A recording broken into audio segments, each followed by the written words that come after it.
Hello दोस्तों, step towards investment YouTube channel पर आप सभी का स्वागत है। तो इस वीडियो में हम अडानी इंटरप्राइजेस लिमिटेड के एक इम्पॉर्टेंट अपडेट के बारे में इस वीडियो में जानेंगे। तो इसके शेयर ने आज 3.27% के तेज़ी के साथ 2,888.85 रुपये पे क्लोजिंग दी है। तो चलो बात करते हैं उस अपडेट के बारे में।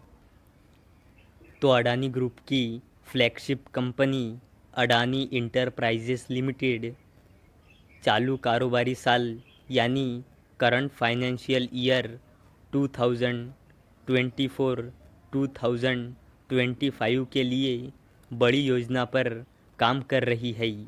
एयरपोर्ट से लेकर डाटा सेंटर तक का कारोबार करने वाली अडानी इंटरप्राइजेस लिमिटेड के एक सीनियर अधिकारी ने बताया कि चालू कारोबारी साल यानी करंट फाइनेंशियल ईयर में कंपनी 80,000 करोड़ रुपए खर्च करेंगी।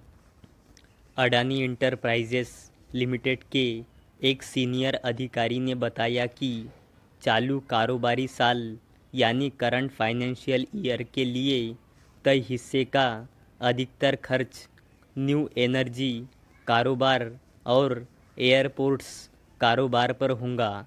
कंपनी की deputy chief financial officer Saurabh Shah ने एनालिस्ट कॉल में इसकी जानकारी दी।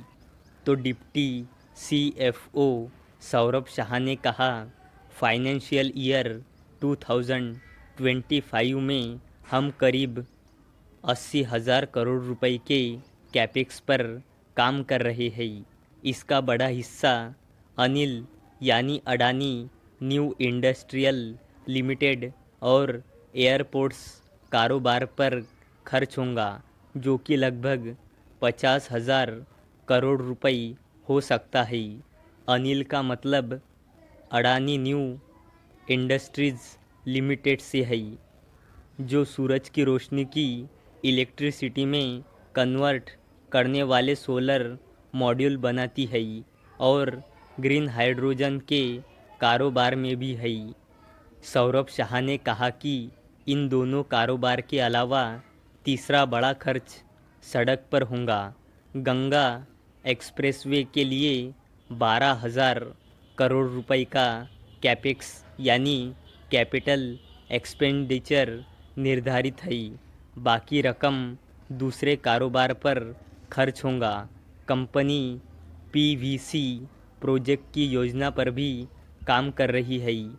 कंपनी इसके अलावा कैपेक्स पर भी 10,000 करोड़ रुपए खर्च करेंगी और डाटा सेंटर कारोबार पर भी 5,000 करोड़ रुपए खर्च करने की कंपनी की योजना है। सौरभ शाह ने बताया कि अनिल यानी Adani new industrial limited 10 gigawatt के सोलार मॉड्यूल्स और 4 गीगावाट के विंड टरबाइन पर भी काम करती है।